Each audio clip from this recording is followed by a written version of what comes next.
So ever since Marvel Studios bought the rights to Spider-Man, or borrowed them or something, the Marvel Studios Spider-Man movie has been incredibly anticipated. So now Spider-Man Homecoming, the first Spider-Man movie in the MCU, has finally arrived. Time to review it. Hey, where are you going? What are you hiding, Peter? Yeah, Spider-Man! I'm just kidding, I don't care. Bye. Also, sorry this video is late. I don't really have an excuse, I've just been busy. Anyway, let's get into it. Now, when this movie was announced, I was really looking forward to it. I, like many other people, really wanted to see Spider-Man in the MCU, and Tom Holland's performance in Civil War got me even more pumped for this. But after seeing trailer after trailer, I actually got less and less excited for this. A lot of the movie was spoiled, and it kinda just looked like a sort of generic Marvel movie. Which isn't what I wanted, considering Spider-Man is one of my favorite superheroes of all time. So now that I've finally seen it, it actually far surpassed my expectations. I didn't think I'd end up saying this, but I actually love this movie, and I think it may actually be my personal favorite Spider-Man movie so far. First off, the cast is amazing. I think I can safely say now that Tom Holland is the best Spider-Man so far. He's charismatic, funny, and unlike previous actors, actually looks and acts like a teenager. And that actually helps me relate to the character even more. Jacob Batalon is hilarious, and you actually believe his friendship between him and Peter in this.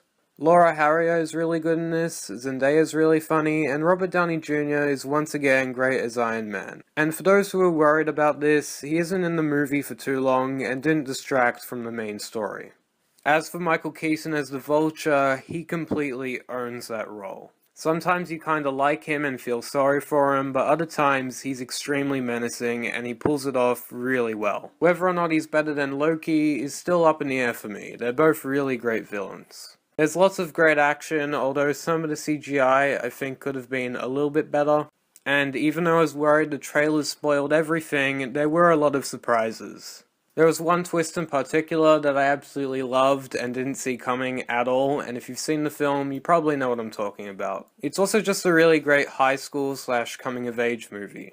And the tone, humor, and themes make it feel much different from other MCU movies. As for the stuff I didn't like, well, there was only one thing in particular. There was this sort of MacGuffin device in the movie that I won't spoil, but it was very unclear what exactly the device could actually do, and it didn't really make much sense at all. I'll talk about it more in spoilers. Overall, this is probably the best and most fun Spider-Man movie to date, and I'm gonna give it a 9.6 out of 10. Okay, now for spoilers. If you haven't seen the movie, click off right now. Okay, so that MacGuffin device I was referring to was that purple rock. Somehow it managed to explode in Ned's backpack, but didn't kill him or hurt him at all. Then another purple rock exploded in the ferry, and by exploded, I mean shot up a laser that tore the ferry in half. And again, it didn't kill anyone. How is that even possible? But that's basically my only real complaint with the movie. As for the twist that the Vulture was Liz's father, that was just amazing. I enjoyed that scene so much. Also, the scene where he was driving Peter and Liz to the homecoming dance, and he slowly figured out that Peter was Spider-Man, reminded me a lot of the dinner scene from the original Spider-Man. We find out that Michelle's nickname is MJ, which, why did they do that? I'm not upset about it because of her race or anything, it's just that, why did they change her name to Michelle? Just say she's Mary Jane.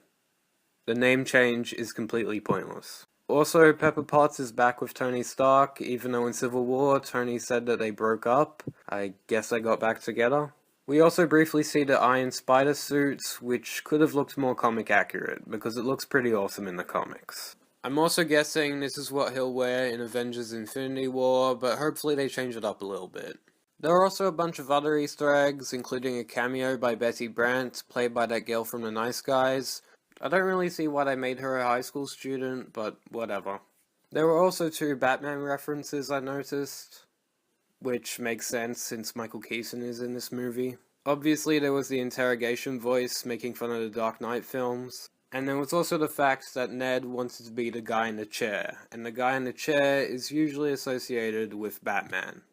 Another thing I noticed, and this probably means nothing at all, but there was this girl wearing black in the background of some of the high school shots, and she had white hair as well, and she kind of looked like Black Cat from the comics, but really, it's probably not her. But if this girl actually is Black Cat, you heard it here first. As for the end credit scenes, they were fine, I guess. We get a cameo by the guy who's gonna be the Scorpion, and at first I actually thought he was meant to be Cletus Cassidy, aka Carnage. That wasn't just me, right? Anyway, yeah, I guess he's meant to be the Scorpion, but I really hope they don't do a Sinister Six type thing.